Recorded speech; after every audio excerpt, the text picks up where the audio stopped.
Malayalam ഇൻഡസ്ട്രിയിലെ power പൊളിറ്റിക്സിനെക്കുറിച്ച് മനസ്സ് തുറന്ന് Shane Nigam.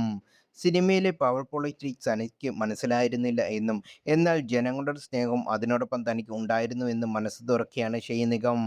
സിനിമയിൽ വന്നതിന് ശേഷം അതൊരു പുതിയ ലോകം തന്നെ ആയിരുന്നു. ആ ഒരു വയസ്സിൽ പണം ഹാൻഡിൽ ചെയ്യുന്നതിൻ്റെ പ്രശ്നങ്ങൾ ഉണ്ടായിരുന്നു. സിനിമയിലെ പവർ പൊളിറ്റിക്സ് എനിക്ക് മനസ്സിലായിരുന്നില്ല. അങ്ങനെ വരുമ്പോൾ നമ്മൾ എല്ലാത്തിനോടും കൂടുതൽ കമ്മിറ്റ് ചെയ്യും. അങ്ങനെ വരുമ്പോൾ അവർ നമ്മളെ കൂടുതൽ മുതലെടുക്കാൻ തുടങ്ങും. ഒരു പോയിന്റ് എത്തുമ്പോൾ നമ്മൾ പൊട്ടിത്തെറിക്കും. എന്നാൽ അതിൻ്റെ ഒപ്പം ജനങ്ങളുടെ സ്നേഹം ഒരുപാടുണ്ടായിരുന്നു. ഞാൻ അപ്പോൾ അഭിനയിച്ച പടങ്ങൾ ഒരുപാട് ചർച്ച ചെയ്യപ്പെട്ട സിനിമകളായിരുന്നു.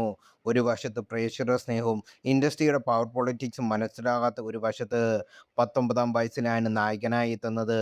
23-ആം വയസ്സിൽ ബാൻ കിട്ടുന്നു. ആരെയും ഞാൻ മോശമായി പറയുന്നില്ല, എന്നെയും ഞാൻ ന്യായീകരിക്കുന്നില്ലെന്ന് ഷെയ്ൻ നിഗത്തിൻ്റെ വാക്കുകൾ. ദൃഢമാണ്. ഇനി പുറത്തിറങ്ങാനുള്ള ഷെയ്ൻ നിഗം ചിത്രം കുഴിനിലം എന്നൊരു നാട്ടിൻപുറത്തെ പോലീസ് സ്റ്റേഷനിലെ വിജയ് രാധാകൃഷ്ണൻ എന്ന എസ്ഐയുടെ ചാർജ് എടുക്കുന്നതും, താൻ ഏറെ ആഗ്രഹിച്ച ജോലിയിൽ വളരെ ആത്മവിശ്വാസത്തോടെ പ്രവേശിക്കുന്ന അയാൾ സ്റ്റേഷനിൽ തീരെ പ്രതീക്ഷിക്കാത്ത ഒട്ടേറെ സാഹചര്യങ്ങൾ നേരിടേണ്ടി വന്നതും തുടർന്ന് സംഭവിക്കുന്നവനാണ് നവാഗതനായ മാർട്ടിൻ ജോസഫ് ഒരുക്കുന്ന സിനിമയുടെ ഇതിവൃത്തം.